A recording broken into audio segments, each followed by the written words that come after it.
Maswerteng gabi po mga ka-STL. Narito na po ang resulta ng STL Batangas para sa araw na to, 3rd draw, March 4, 2026, araw ng Miyerkules. Naway ang mga natayain niyo pong mga numero kanina ay manalo nawa ngayong gabing ito, 8:30 PM. Kaya't kunin niyo na po ang inyong mga ticket. Narito na po ang resulta.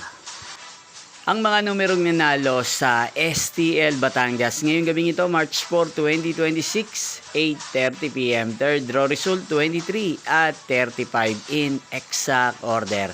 Again, 23 at 35.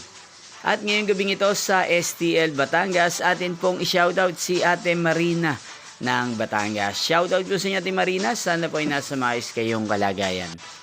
Inyo pong napanood ang resulta ng STL Batangas. Maraming salamat po sa patuloy niyo pong pagsuporta sa aking channel. Magkita-kita pong muli tayo bukas ng alas 12 ng tanghali. Thank you for watching.